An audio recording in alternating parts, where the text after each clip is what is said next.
So welcome everybody, and as we wait for others to join us, I'm going to share my screen and we're going to do a little wellness exercise. Okay.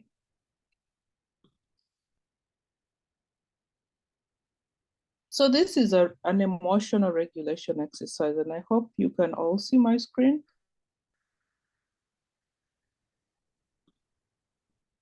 Can you all see my screen? Yes. Yeah.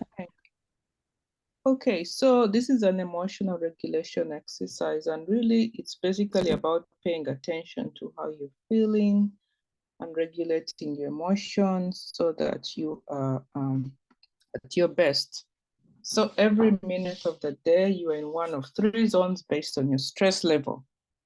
When your stress is too low, that's you're in the gray zone. When your stress is too high, you're in the red zone. Your performance is lower. Your ability to relate with others effectively is lower, and your ability to focus is lower. When we are focused, alert, or relaxed, that's the green zone, we can be our best. So just pay attention to right now where your emotions are. Are you in the red zone? Are you highly stressed? I know it's a Saturday morning over in Uganda. Maybe you just woke up. Take a minute to notice where you're at. Are you feeling anxious, frustrated? Are you alarmed? Are you afraid? Did you just wake up and you're just getting yourself together? Or are you in the gray zone? You know, you're feeling routine, you're bored, you're distracted, or you're tired. If you're in the gray zone or in the red zone, it's important to bring yourself back to the green zone so that you are alert and you're present so that you can fully participate in this webinar.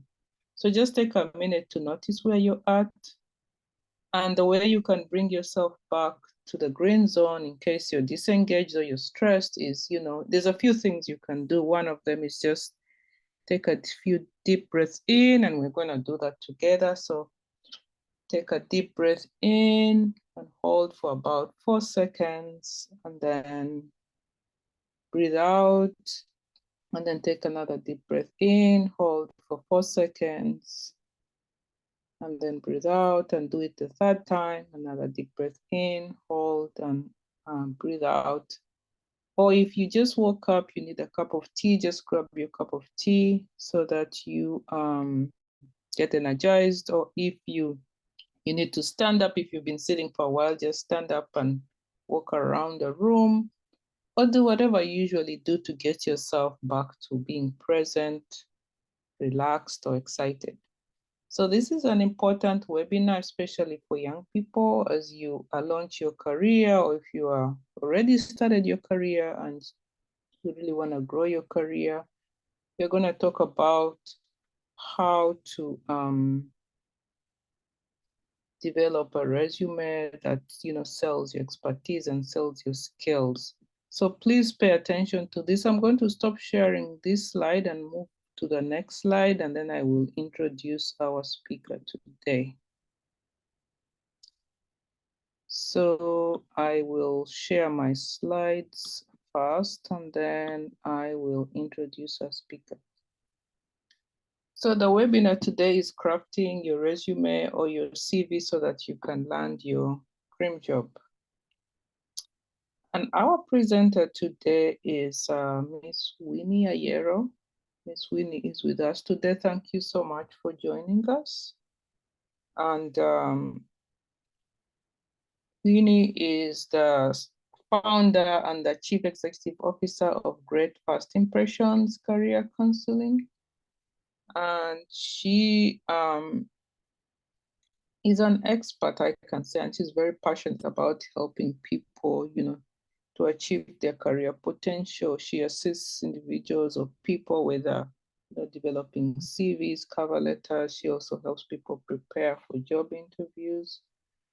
And if I may just read from her profile, which can be shared with anyone who is interested after this webinar.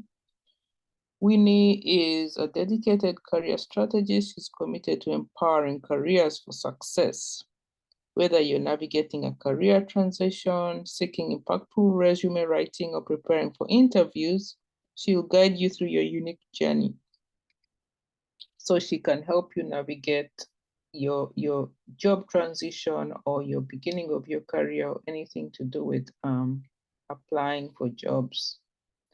So with that very quick introduction, Winnie, I would like to hand this over to you to take us through this very important topic, a topic which most of us frequently do not pay attention to, which is really important for career growth. So thank you, Winnie. Thank you very much for that introduction, Sandra. Can everybody hear me? Yes, we can. Awesome. Okay. Would you like me to share my screen? Oh, am I sharing your screen? You're sharing yours.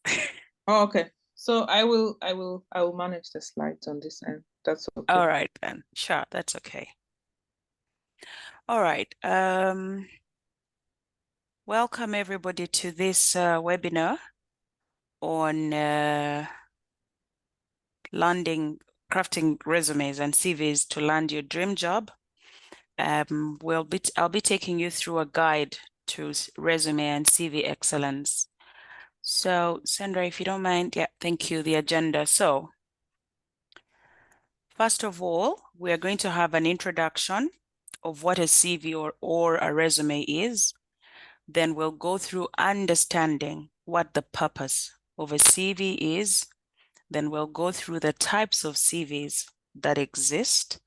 Then we'll go through must-have sections that you cannot leave out. Then we'll also talk a little bit about what sections are optional that you could add to your CV if they apply to you, that could potentially enrich your CV. Then we'll go through CV writing tips from the perspective of the do's and don'ts. What should you do and what should you not do? Then we'll have a Q&A session. Now, this session is meant to last for a whole hour altogether. And I'll try to use at least like 45 minutes so that I can leave 10 minutes for questions in case anybody has any questions, right? And as you can see, all right, it's okay. Thanks, Sandra. As you can see from the agenda, I mostly stuck with CV, CV, CV. I assume that majority of you are in Uganda. I'll explain why I stuck with CV for the most part. So, the introduction. What is a resume or a CV? Now, this definition is actually from the perspective of the US or American English. In British English, in the UK, they do not have resume. It's all CV. They have you can have a CV for a job or a CV for research or academia or whatever other purpose. In the US is where they have both resumes and CVs. And we'll look at the differences in a bit. So I want you to keep this in mind. This definition of a resume or a CV is from the perspective of the US rather than the UK. So a CV and a resume are both documents that provide a summary of one's professional and educational history, but they are used in different contexts and have some key differences. Now, some of the differences, like I was saying earlier on, between resumes and CVs, language. Resume is what the US calls the document you'd use to apply for jobs. In the UK, that same document is called a CV, regardless of whether you're using it for academia or for jobs or research. In the US, they differentiate. They use CVs for academia and research. Resumes they use for jobs. That's why the first difference is in language, US English versus UK English. Then content. Usually, from a US perspective, the content of a resume is more brief. We'll look at content in more detail in the slides ahead. However, basically the content of a resume usually has like your contact information, it has a profile summary, your experience, education, skills. Those are sort of like the main sections in a resume. Whereas a CV, because in the US, it's used, sorry, I hear a little noise. Hope you're okay. Can I ask that you mute your microphone if you're not speaking, please? 1 second. Or maybe you mute them, Sandra. I'll mute all and then you can unmute yourself, Winnie. Okay. All right, so I was talking about content. So from a US perspective, content for CVs is usually broader. It may include things like research. It may include things like key projects a person has undertaken. It may include references. Traditionally, in say like the US, Canada, they do not include references. Traditionally, for CVs in the UK and regions that were previously colonized by the UK, we actually usually include references on our CVs, even if they're for jobs, yeah? Then length. Resumes are traditionally shorter. They are usually limited to a page or two, but it is acceptable for CVs to be a lot more detailed and longer. When it comes to format, CVs in the strict sense of the US rather than UK, CVs by CVs by US format usually are in chronological order, reverse chronological order to be precise.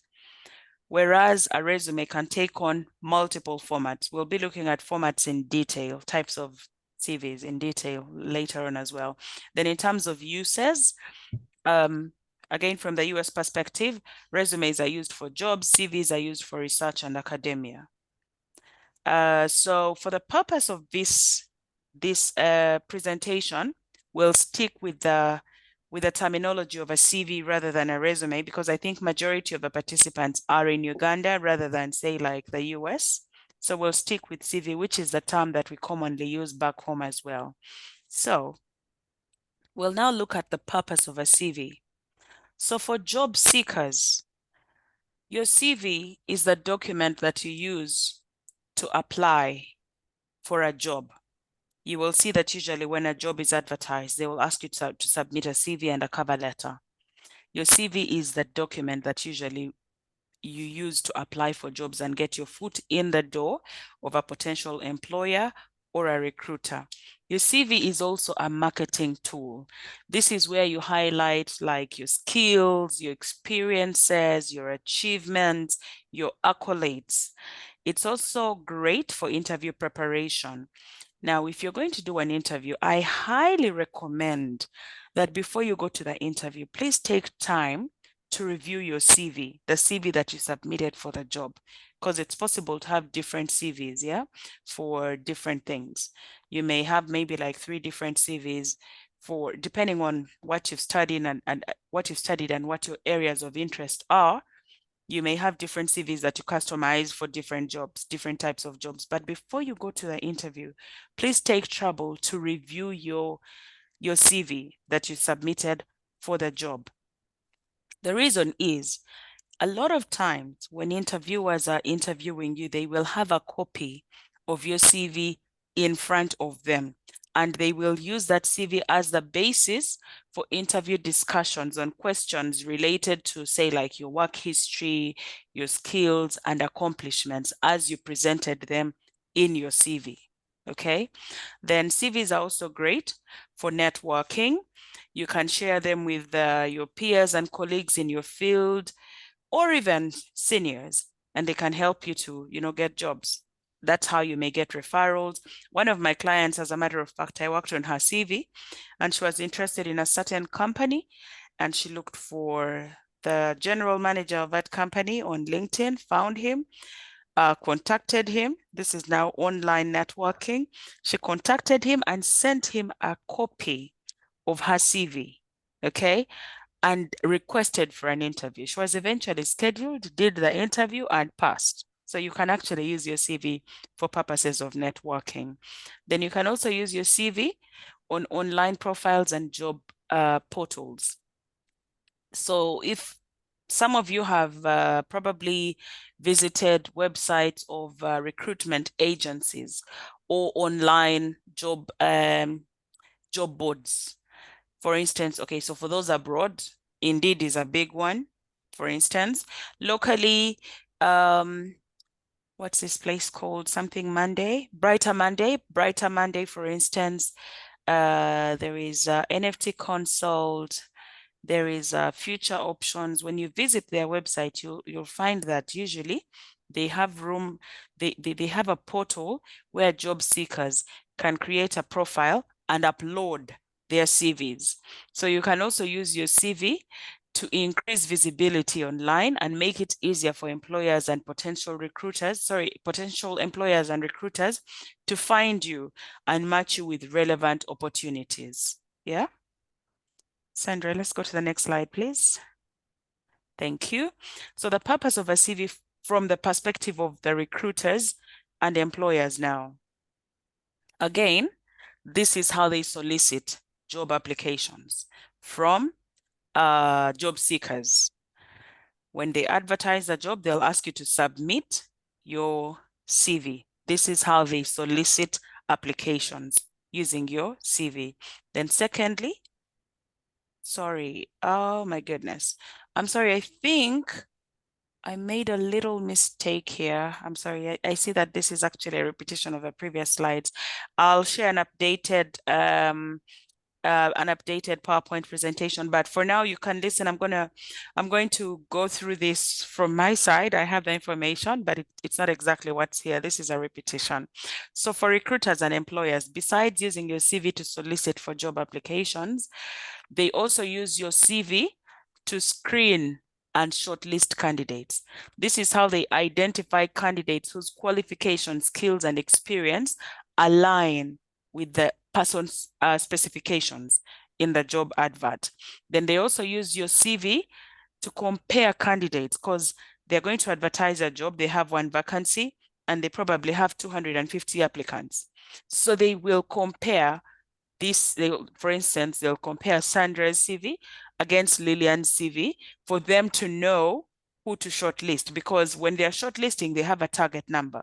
For instance, they'll say maybe let's shortlist 20 people for the first round of interviews. And then the next round will, they keep on reducing the number. So out of the 250, there may be many people who meet the person specifications as per the job advert. But because there are many applications, they'll then compare this CV against that and see maybe who is more qualified, maybe who has more experience, whose skills closely match the job more than the other. So they also use the CV to compare candidates. And again, they use it also for interview guidance, like I mentioned earlier on. From the perspective of the job seeker, they will ask you questions related to your experience, your skills, and qualifications based on your CV. And on the flip side, from the perspective of the recruiters and employers, they will also use your CV to design questions to ask you during the interview based on what you've presented on your CV. Then recruiters also use your CV as documentation for hiring decisions. So one, it's an audit trail. You know that organizations usually have audits, so your CV will meet the purpose of the audit trail. They'll keep it on file to show that, okay, before we filled this vacancy, we actually solicited applications and did interviews, and here is the evidence. And secondly, to justify how they arrived at the decisions they made. Like I said earlier on, for instance, a position will be advertised and you have 250 applicants. So how did you come down to this last person? Then you will show the process. So we had this number of people, then we screened further after the second interview. Then, it's sort of like there's an elimination exercise as they go along the way. Yeah. So they keep it also as a justification of the decisions that they made. Sandra, next slide, please. Thank you. So now we're going to talk about the types of CVs. Okay. Earlier on, you had me mentioning chronological CVs. Now, chronology basically refers to a sequence of events. So a chronological CV is arranged in a sequence of time, how things happened, whether it's your education or your experience or your training, but it's usually arranged in reverse chronological order. So reverse chronological order means, for instance, if you graduated from, let's say, university in 2020, then maybe you enrolled for a master's in 2022. Yeah. You do not then, when you're showing these things on your CV, you do not start with your bachelor's, which you completed in 2020, then that would be the actual chronological order. But reverse chronological order means you start with the latest, the most recent. So for instance, if you enrolled for your master's in 2022, it will come up before the bachelor's, which you completed in 2020. That's what reverse chronological order means. And sorry, maybe let me share a link in the comment section so that as I talk about these things, you could potentially have a look at, because I have an article on the types of CVs and stuff you can look through to give you an idea. I've shared a link in the comment section. You could have a look, yeah, so that you get a clearer idea of these kinds of CVs. So a chronological CV is best suited to people who have a lot of experience, people who preferably do not have gaps in their career trajectory, okay? It showcases your experience. That's what a chronological CV does. Then the next type is a functional CV. A functional CV is skills-based, okay? And it showcases expertise more than experience. You will see that in if you look at the link that I have shared, for instance, in a functional CV, your experience is arranged under various skills rather than various times. In a chronological CV, for instance, you'll say from, as an example, maybe from January 2021 to date, I am working in company X, okay? And these are the things I'm doing. In a functional CV, you do not arrange your experience like that.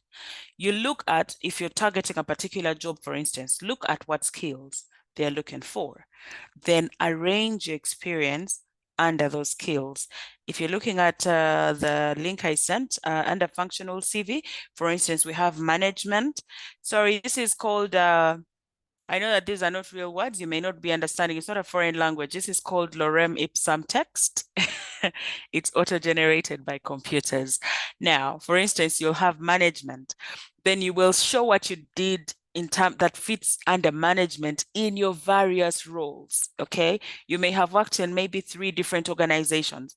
You're not going to organize your experience by, for example, I worked in ABSA. For example, I worked in MTN. For example, I worked in, I don't know, some other place, okay? You will not arrange your experience by the places you worked in. You'll arrange your experience by, as an example, in management. Maybe at MTN, I managed a sales team, all right? A team of maybe 8 people. So in ABSA, maybe I had a sales target, for example, of 100 million per month, okay? You know, that sort of, this is what you do. You arrange your experience by skills. Then you may have a brief summary of the places you've worked at the bottom, but its goal is to showcase your skills rather than your experience.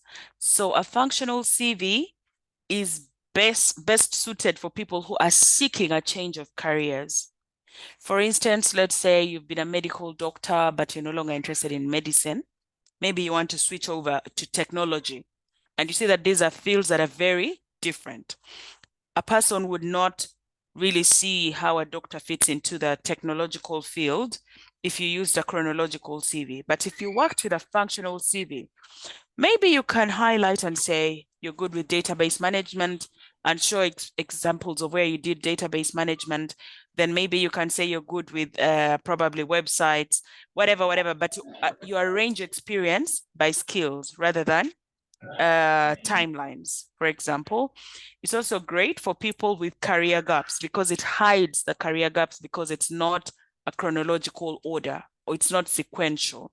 And it's also great for people who maybe have changed jobs a lot in a short period of time, because you also then hide the fact that you've changed jobs a lot in a short period of time. The focus is on your skills rather than your experience. Then there is the combination or hybrid CV. Now, a combination or hybrid CV is, like the name suggests, it combines a chronological CV and a functional CV. And it is the best format to showcase both a person's experience and expertise. For me as a CV writer, this is usually my go-to format, actually. Most of the CVs I write are in combination format. It's very rare that I'll opt for any of the others. I have done functional, a bit of chronological for people who are doing academic CVs, but for the most part, I usually go for the combination CV because this showcases both your experience and skills. It's just sort of, it's a bit, it's sort of, you have a bit of the best of both worlds. Then the last option is, the last format is the creative CV.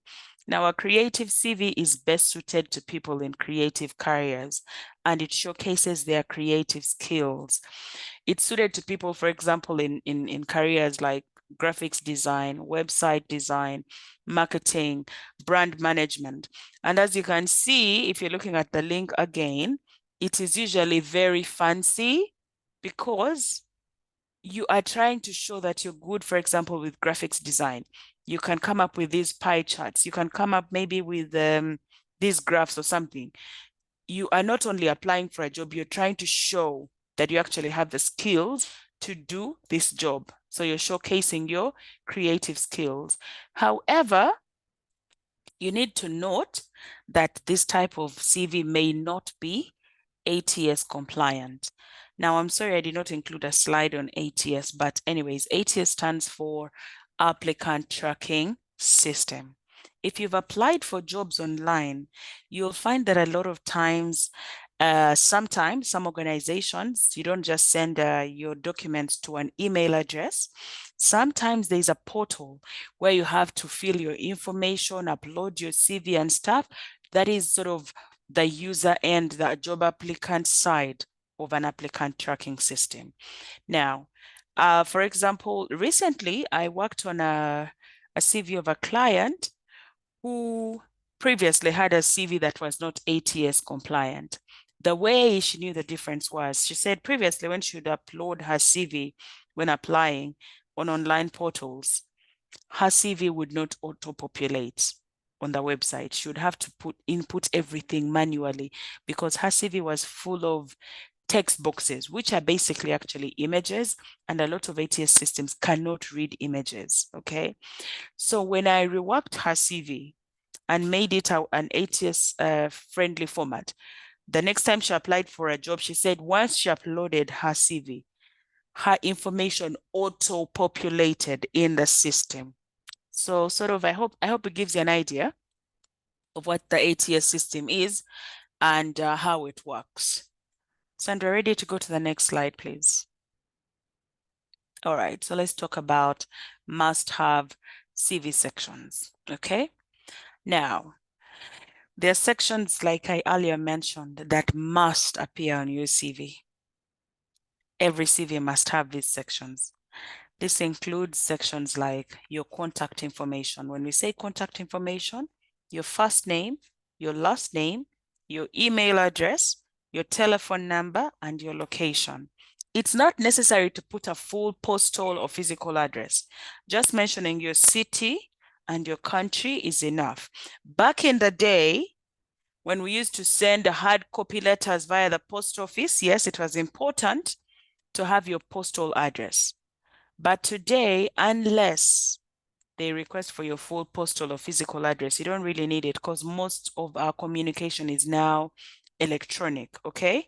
If you have your email address, I do not think an employer would rather send you something via post rather than via email. So unless they request for like a full address, whether physical or postal, just having like Kampala, Uganda, or Moyo, Uganda, or Adjumani, Uganda is enough. You don't have to put a full postal address really, because the communication, like I earlier mentioned, is mostly electronic nowadays. Then it's important to also have a professional summary or an objective. Now, some of you might be wondering what the difference is.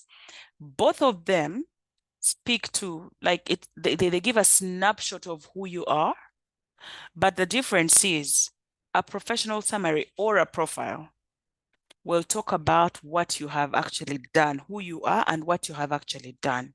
Whereas an objective talks about who you are and what you want to do. Okay?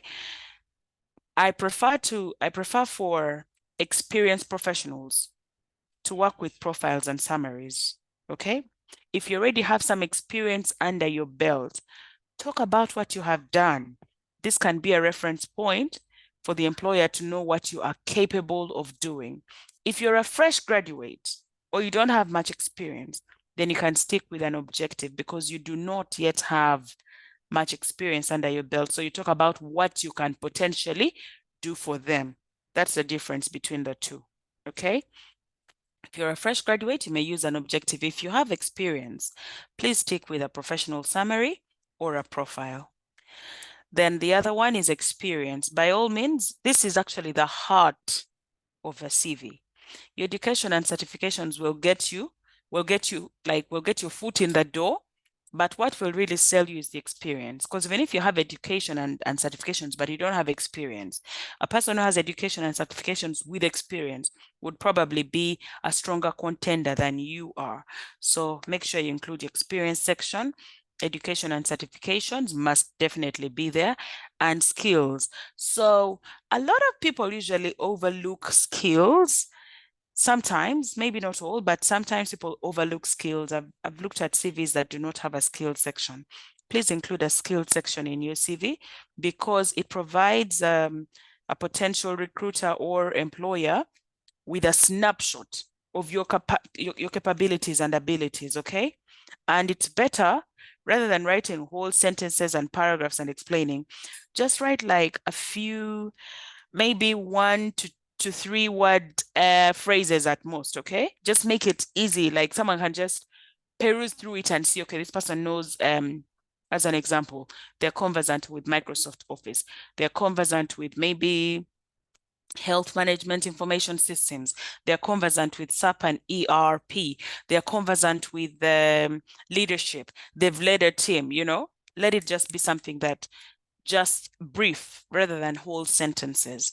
Then optional sections that you could potentially add to your CV include like career highlights. This is better for people who have like a lot of experience. I'm talking 20 years or thereabouts or more, okay? And they're not able to condense all of their achievements for the several decades they've been employed in maybe like a short CV. So you could put your most notable achievements in a career highlight section. So that if, for instance, because this is what I advise, when you're writing your CV, try to focus on your most recent experience, the last 10 to 15 years at most.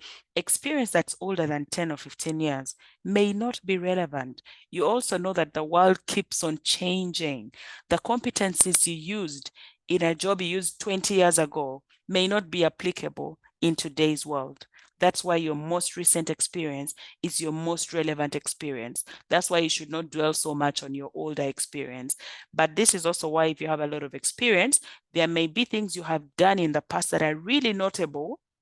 So you can feature those in a career highlight section so that if you do not focus much on your much older experience, you'll not have left out your notable achievements.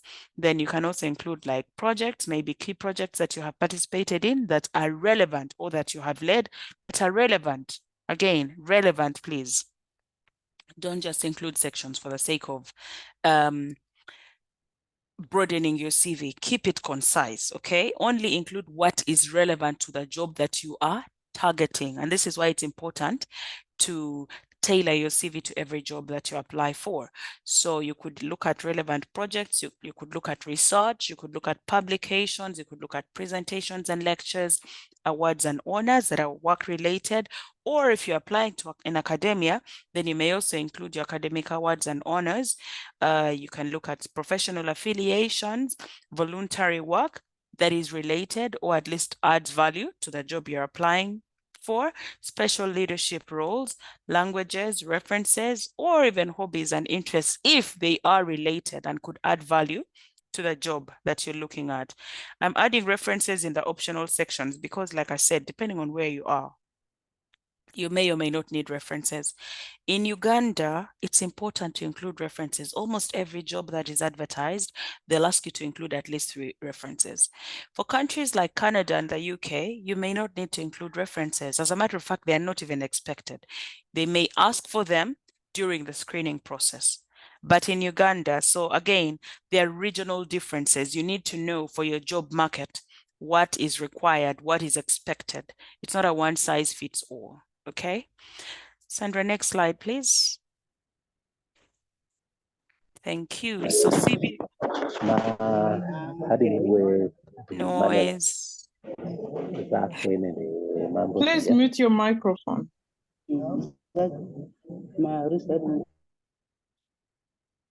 Okay, Winnie, you may unmute yourself. Thank you.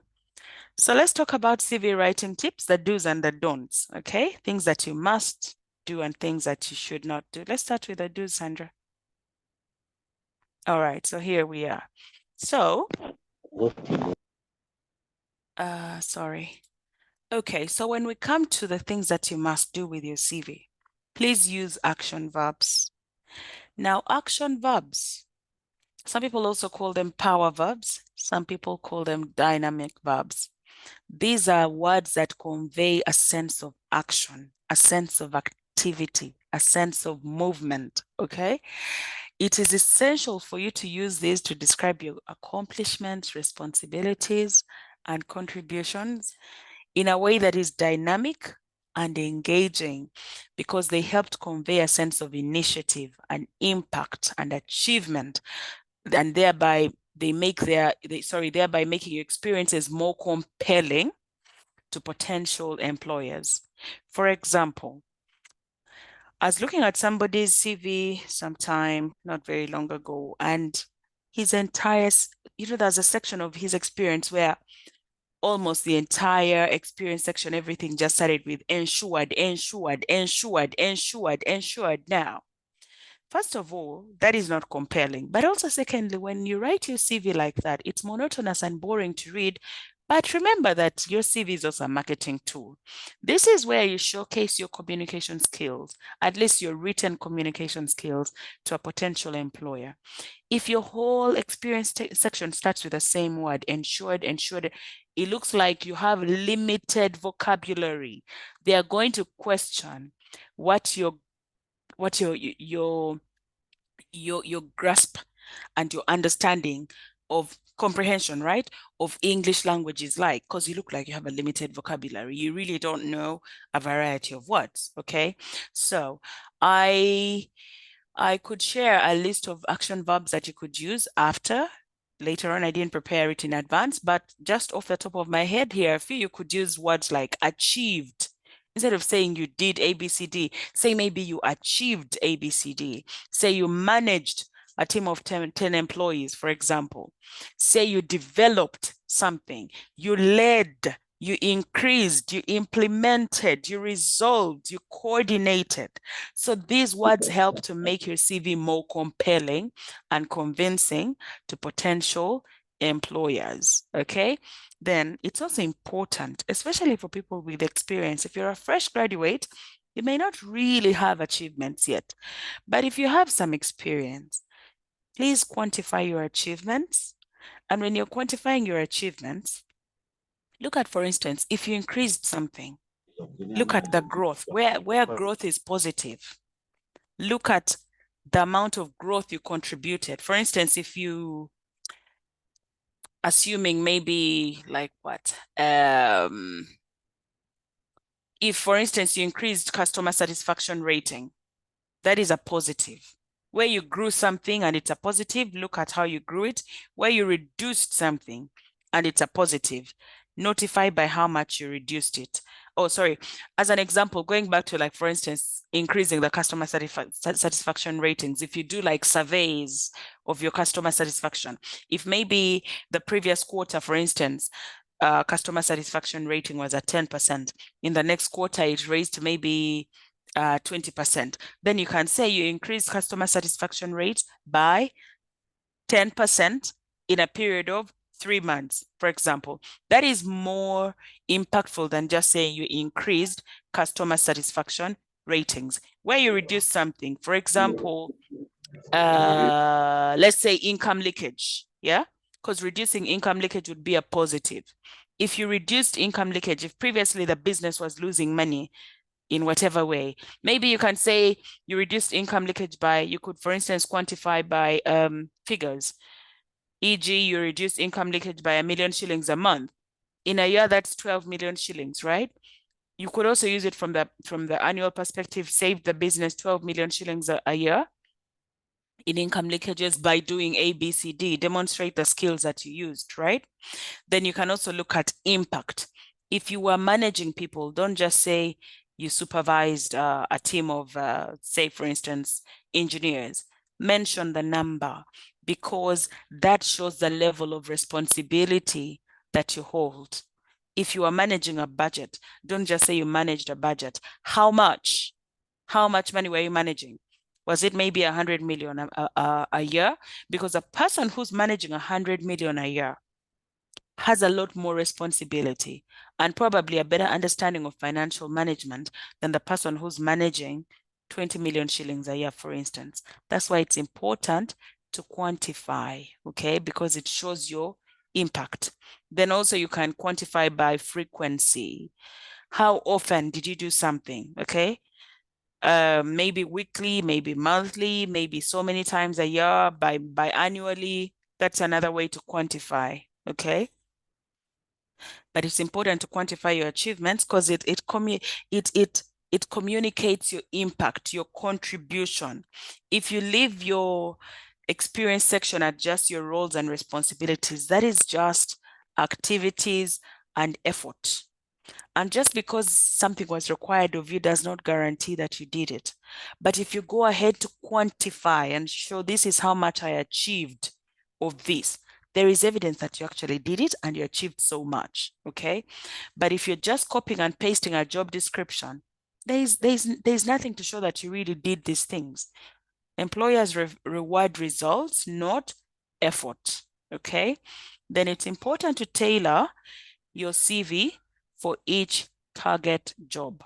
You may not have to make a lot of changes, but try to tweak, for instance, your profile, tweak the skills, because different jobs may require different skills. They may not be very different, but look at what are the key skills that are required for the new job you're targeting. Put them at the top of your skills list. Look at your profile. How can you tweak it to match the new job that you're looking at? Look at your experience section, okay? If there are achievements you have that you had not listed that match a new job, include them. And then also try to put what is relevant to the job you're targeting at the top. Okay, rearrange your bullet points and put what is most relevant at the top. That can also help with the tailoring for a job. Then highlight your relevant experience. Like I said earlier on, usually your most relevant experience is your most recent experience. So for people, sorry.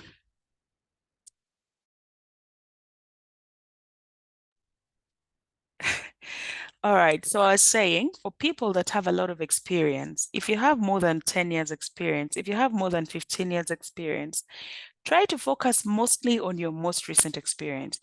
You don't have to put out your 20 years of experience on your CV. Focus on the last 10 to 15 years at most, okay? And then summarize the rest.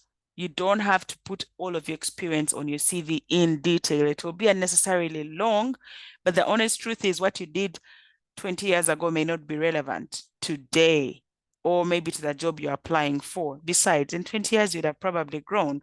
Maybe you were a bank teller 20 years ago, and today you're a head of department. And now you're applying probably for a director level role. Your teller experience will not be relevant to a director level role, you see. Yes, it feeds in, it's a stepping stone, it's a building block, but it's not directly relevant. This is why you need to focus on your most recent experience, not everything, okay? Then use a modern professional ATS compliant template. You heard me mentioning earlier when I worked on a CV of a client that was full of text boxes, which was not ATS compliant. So she was not even being called for jobs. And believe it or not, it can be something as simple as your CV is not bad, but it's just not ATS compliant. So systems do not read them. Okay. And a lot of employers nowadays, sort of like the first level screening is done by systems rather than like human beings, okay? For instance, a company advertises, as an example, 5 jobs, and each job has 250 applications. You're looking at 1,000 applications, actually more than 1,000 applications, right? 1,250. Nobody has the time to go through over 1,000 applications, okay? Nobody has an HR department of that size. So usually, ATS systems will be set to look for, now this is something I left out, but let me add it here just as we speak. They will be programmed to look for keywords. Keywords may be certain types of degrees. Keywords may be certain types of certifications. Keywords may include certain types of job titles. For instance, the system may be programmed to look out for, does this person have an MBA? Does this person have 10 years experience?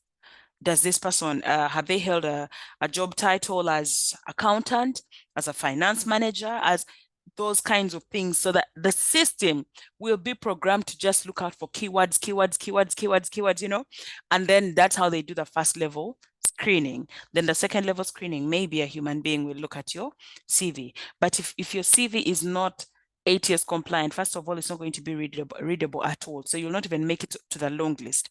Then the other one is the keyword optimization. So when you're doing keyword optimization, it's important to look at the job advert and then look out for what qualifications are they looking for? What skills are they looking for? What job titles maybe? You know, what words appear in the job advert, and try to incorporate some of those words into your own CV. This will make it easier for you to make it to the long list or to pass system screening. All right. Next screen, Sandra. Okay, so let's talk about the don'ts. So avoid using inconsistent tenses, and formatting. For example, when I talk about tenses, a person will write a job that they left. Say now you're in a new job, and then you're writing about a job that you did maybe 3 years ago, and everything about that job is still in present tense. Yeah. Like for instance, you're writing that you are responsible for managing a team of 10 people, but this is from a previous job, right? You're writing that you're responsible for coordinating, yet those things should be in past tense, like coordinated, managed, okay? And then also, sometimes you'll find a person using different tenses under the same job. They'll use manage, then they'll use managing, you know.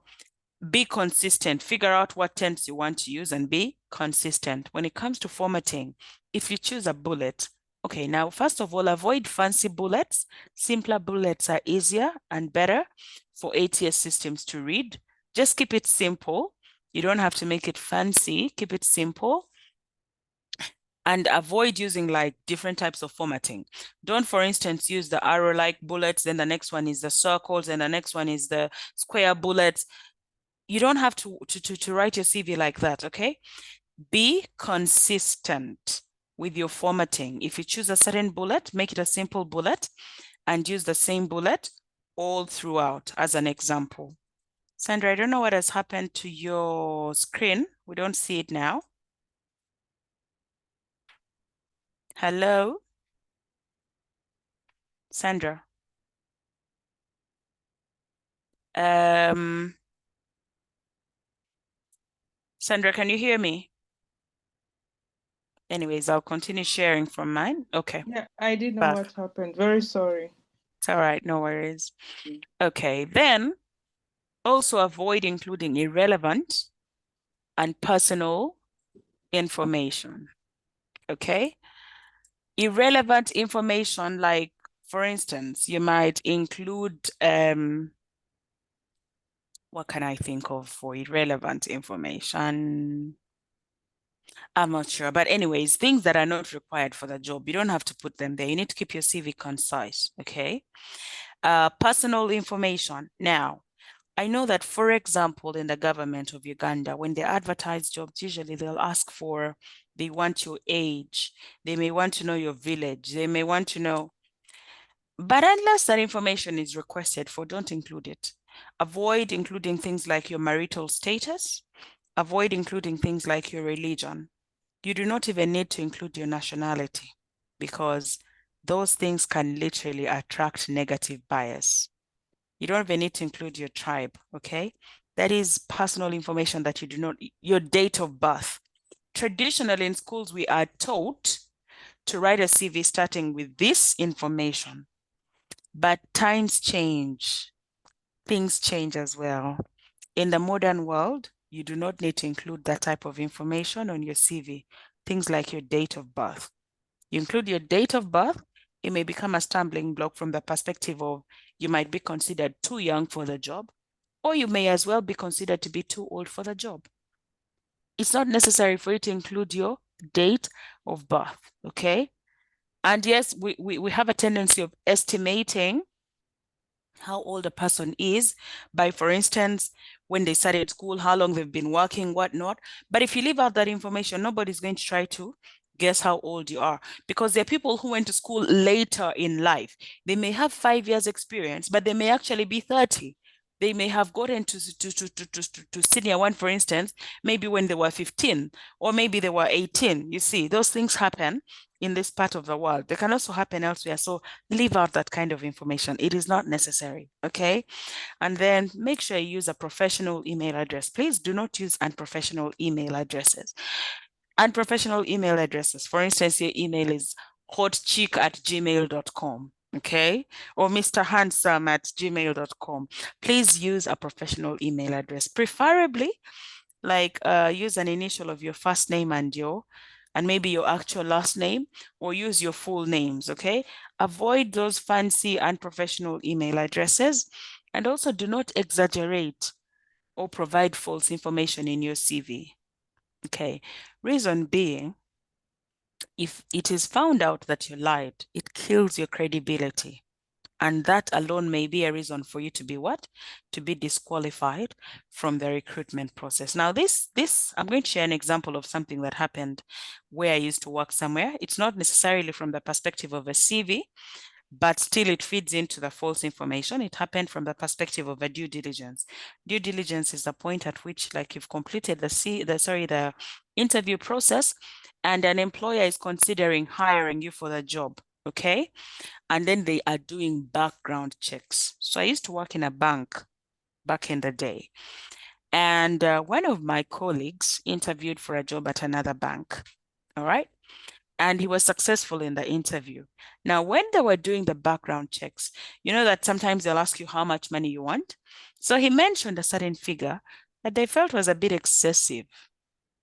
They did not believe that he was really probably earning anywhere close to that at his previous job. So what they did is they asked him to bring copies of his payslip from his former employer or from his current employer where he was interviewing from for the new job, okay? So he went and forged his payslips and took them to the new recruiter via NASA Road. And then these guys went back to the other ones officially with the information that this person provided. And they said, please verify that you provided this information. And they said, no, we don't know about this. This person has not come to us. We did not give him this information. Do you know what unfortunately happened? The new job where he was interviewing for, they decided they could not hire him because they could not trust him because he turned out to be a liar. Now, where he was working, they said he was causing reputational damage to the bank, and they also fired him. So he actually made a double loss. He lost his old job and also the job that he was targeting. Unfortunately, he lost it. So please be honest, okay? Do not lie and do not exaggerate. It kills your credibility and it can cost you. It may not just cost you a job you're targeting.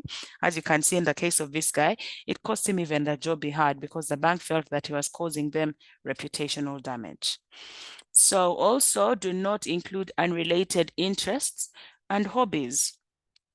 As an example, for instance, you're applying for a sales manager role, and then you start talking about how you love swimming, and then you include things like you love cooking. Those things are totally unrelated, you know. If you must include interests and hobbies on your CV, then include interests and hobbies that are related, that add value to your target job. For example, if you're applying for a sales manager role, okay, maybe an interest and a hobby like public speaking may be relevant because you're always reaching out to people and talking to people, or something to do with writing. That may be relevant. Probably you have to draft letters and stuff, you know. So if you must include, it's not really necessary. This is a section that would be an optional section, but if you must include it, include information that is relevant to the target job.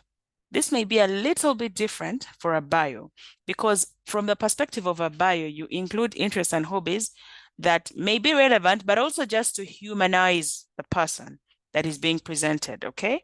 But for a CV, please only include interests and hobbies that are related to the target position. Then avoid unreadable font. This is both from the perspective of the style of the font as well as the size of the font. There are font types that are not very legible, not easily read, okay? So avoid those font types. And then the size. In the bid to try to keep our CVs, as an example, for instance, on a one-pager, sometimes a person will use font size 8, font size 9.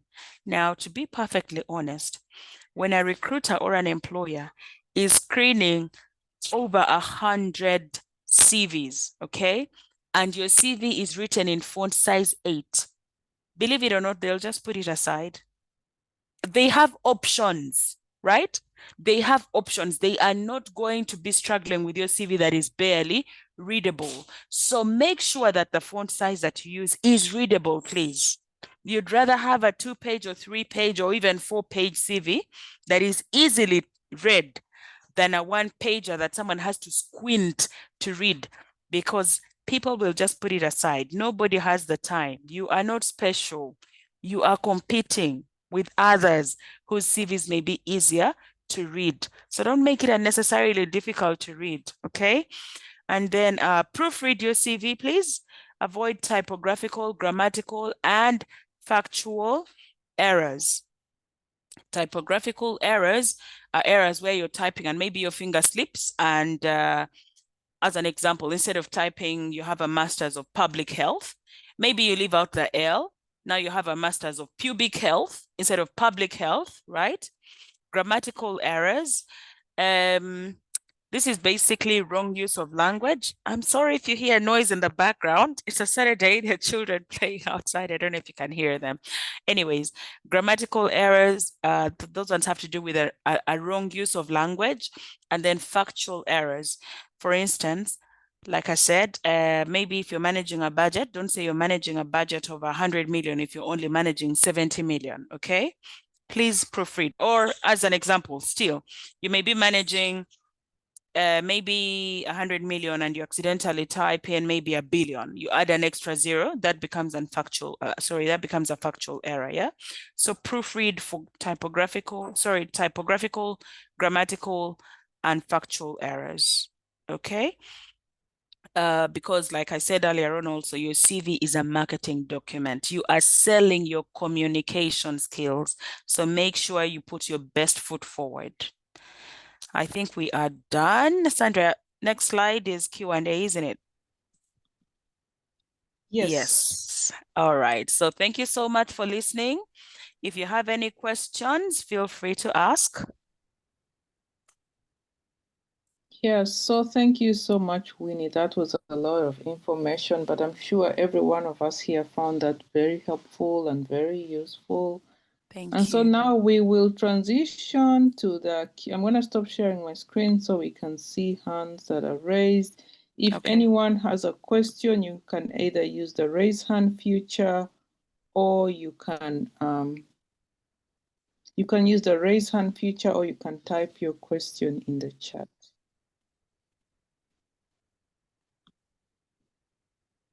So we have about maybe 15 minutes for questions. Does anyone have any questions for Winnie? Mm-hmm. Feel free to ask anything. There is no stupid questions. Don't be hesitant. I have in the past received CVs from, for instance, my former workmates. They start by saying, please don't laugh at my CV, please. But listen, there is no such thing as a stupid question, okay? If you have a question, please ask. Do not hesitate.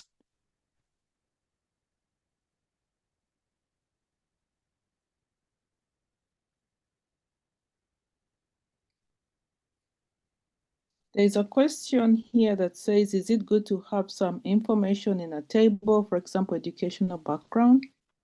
Okay, so if you're going to use tables, please use them sparingly.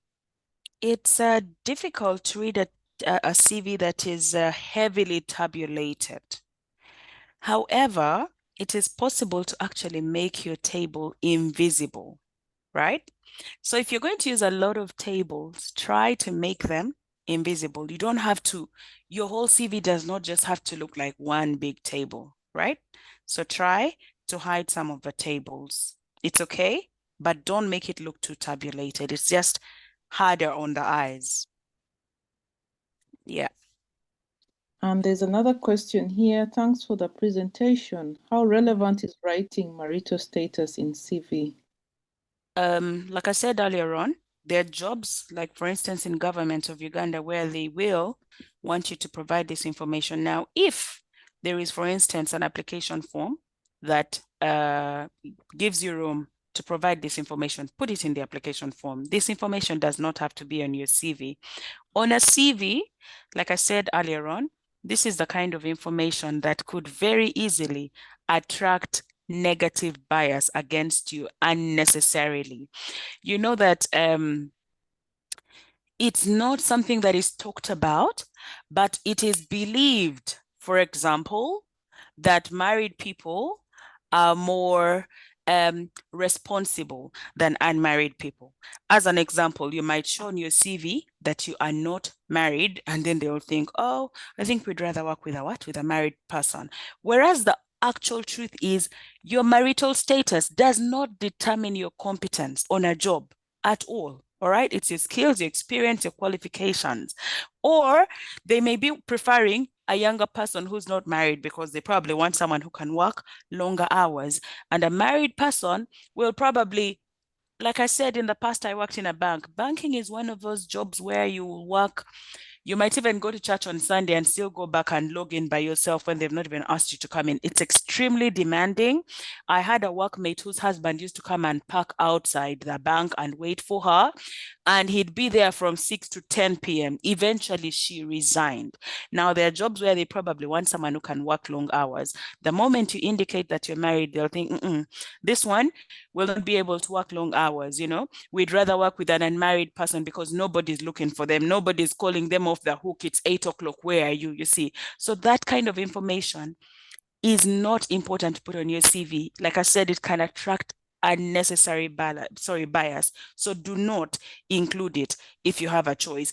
If it is required, if there is like an application form, put that information on the form. Don't put it on your CV. Thank you. There's another question here that says, as a fresh graduate, this is from Regina, what do you Yeah. include in experience section? Okay, so yes, for a fresh graduate, it is difficult, but you can look at, for instance, if you have held leadership roles. If you were like maybe your class, what do they call them at university? Class representative, because that shows your leadership skills. If you were in a club and maybe you're a committee member, look at your extracurricular activities and build on that. Build on what you did. Maybe you were a treasurer for your rugby class. Sorry, your rugby club, for instance. It shows your financial management skills. Yeah. So leverage your extracurricular activities if you are a fresh graduate. If you have volunteered, look at that as well. If you have done internship, a lot of courses at the university nowadays require, before you graduate, that you do internship. Include your internship experience. Yeah. So look at like your internship, look at voluntary work, look at extracurricular activities. That's what you leverage for a fresh graduate. Okay, and then there's another question here from Paul. It says, thanks a lot, Winnie. Could you please briefly take us through how to create an ATS compliant template? All right. So for instance, Microsoft Word templates are all ATS compliant. You know that Microsoft Word, the inbuilt Microsoft Word, it has resume templates, right? CV templates. Most of them, especially the simpler ones, are ATS compliant. I cannot really teach you how to create Microsoft Office templates, but there are some ready-made ones in Word. And the best and easiest way to check if a template you're using is ATS compliant, after you have populated your information in the CV, just do a copy and paste. So the way you do a copy paste, do Control A on the document. Control A selects everything on the document, then open a new Word document, okay? And then click Control V. Control V should paste. If it does not paste, if the new document you open to paste your information is blank, it means the template you're using is not ATS compliant. The other thing is if your information is disorganized, yeah, like it's not arranged properly, that may also show a little bit of a problem with the template you're using. Like I said, I'm not able to teach you how to create a template, but they're already-made templates in Word. If open, okay, sorry, maybe let me just tell you how to find these templates. The problem with these templates is they're common, so your CV will not stand out, but you go to Word, you open like a new Word document. Then once you open a new Word document, usually you see it will give you these options where there is more templates. So you click the more templates. I'm sorry, I think this is not working well. But anyways, they're ready-made templates in Word. You should be able to click resume templates, and most of them come with templates for the CV and the cover letter. Most of them are ATS compliant, but like I said, they are common, and you may not know how to manipulate these templates, but the ready-made Microsoft Word templates are ATS compliant. So there's another question about how do you advise where CVs are not required. Instead, they require you to fill out a form like UN Jobs. And then Irene says most jobs require CVs, including UN Jobs. Beyond the application form, you will still be required to attach one. Okay, let me just make a comment on the last two before we move down. So Irene, about voluntary work. If it is relevant to the target job, then please include it. Or if you're like a fresh graduate, because like we said, a fresh graduate usually doesn't have experience. You need to leverage everything that you can find, yeah? Leverage voluntary work, leverage your extracurricular activities, leverage your internship. If you have experience and your voluntary work is not related or it wouldn't add value to the new target job, you can leave it. But if you're trying to showcase, for instance, leadership skills, yeah? As an example, maybe you're in a Rotaract club or Rotary club, and for instance, you are, I don't know, I'm not in Rotary, so I don't know what their titles are, but maybe you hold a senior position in Rotary, and at your place of work, you're an officer, but in Rotary, you hold a senior position. Rotary has a lot of professionals, and it's a place where you can actually develop leadership skills, okay? So you can feature it from the perspective of you're trying to show that in your current role at your workplace, maybe you do not hold a leadership role, but you are actually exercising and gaining leadership experience elsewhere. So you can use it from that perspective.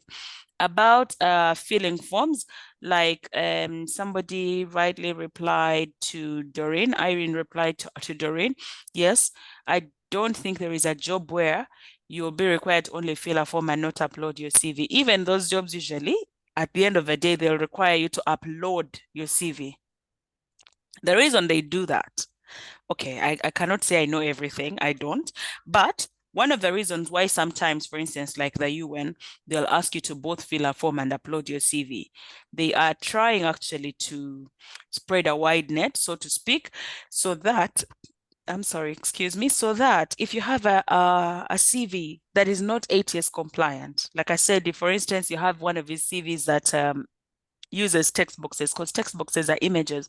ATS systems will not be able to read images. It will not auto-populate. So it is to save people whose CVs may not be read by the system. So you put in your information manually, so that if your CV is not ATS readable, they'll still be able to get your information and work with it. But if your CV is readable, a lot of systems nowadays, the moment you upload your CV, it auto-populates your information in the system where you'd have filled the forms. Then you just review and edit and maybe add where information is missing, where they need information that may not be on your CV, yeah, which makes it a little bit easier. Then there's a question about how do we structure consultancies and long-term work experience in the CV? When it comes to consultancies, I think it's important to look at what are they looking for and probably try to work with a functional rather than chronological or combination style CV. So look at things like what skills are they looking at? Arrange your experience by the skills. If maybe it's a leadership role, there's maybe financial management is a big deal. Try to demonstrate your financial management experience with maybe key projects that you have handled in the past and indicate how much money you have managed, for instance, in those projects. Because like I said, things like the number of people you've managed, the amount of money you've managed, it shows your level of responsibility as well as your is. For jobs like, for instance, if you're applying to the World Health Organization, they will literally ask you for every job. They'll ask you, did you manage people? How many? Did you manage money? How much? For every job, they'll ask those questions. How many people did you manage? How much money did you manage? So for consultancies, you could either use a combination CV or you could use a functional CV. In my opinion, I think those are the best two suited formats for consultancies because a functional CV showcases your expertise and a combination CV showcases both your expertise and your experience. So one of those two formats should do for consultancies. And you could also create a career highlights section where you highlight your achievements that are related to the consultation or the consultancy that you are targeting. Yeah, I see there's one more question. I hope that answered your question, the one who asked about the consultancies. Are there any more questions? Oh, sorry. How would you advise on a situation where CVs are not required? Okay, we answered that. And we've talked about the consultancies question as well. Are there any more questions? I do not see any other questions. Maybe we'll give it a couple of minutes and see if anybody asks. If not, then maybe we'll be done.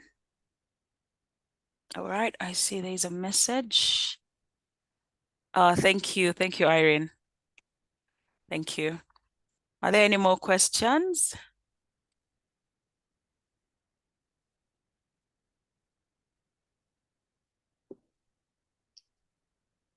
Yeah, Winnie, this was very informative and detailed. Thank you so much for this presentation. The pleasure is mine. Thank you for having me. Yeah, and we've posted, I think Lillian has posted a link to Winnie's website, Great First Impressions, cv.com. So if you'd like to learn more or get in touch with Winnie, you can always go to that website. Yeah, there's So, also career advice. mhm. And this is this is part one of a two-part webinar series. We will have part two next month. I believe we scheduled it for December 16th. And again, we will have Winnie back to talk to us about preparing for your job interview. So once you've prepared your CV and you've landed that job interview, how do you prepare for it? So we'll have Winnie back with us next month on December 16th. Please look out for information on that webinar. So thank you everybody for joining us. This webinar. Sandra, Go sorry, ahead, Winnie. there are people that are requesting for the recording. I'm aware that Sandra has been recording this entire presentation. So I think if you can get in touch with Sandra, for those of you who missed the beginning, she's been recording from before we started. You should be able to get in touch with her and get all of the information. So this is brought to you by Amani Transformational Foundation. We are a nonprofit that is based in Moyo, Germany, and we are providing this as part of youth leadership development. We will be posting this recording on our YouTube channel. So once we have that on YouTube, you'll be able to access it. All right. So thank you so much, everybody. Thank you for your appreciation. I've also included a link to sort of like the broader list of articles on the website. Feel free to explore them. There is a lot of free career advice. You can also subscribe to our newsletter on LinkedIn. We've not written in a while, but every once in a while we'll provide articles on various subjects. As you can see, if you've opened the link, we have articles on, for instance, how to negotiate a competitive remuneration package, how to ensure a smooth transition when you've resigned, mentorship, what to look for in new hires, how to manage your boss, that is managing upwards, how to look for and apply for jobs on LinkedIn, what to do in the first 90 days in a new job, and various other topics. Yeah, there's a lot of free career advice. Feel free to look through and read.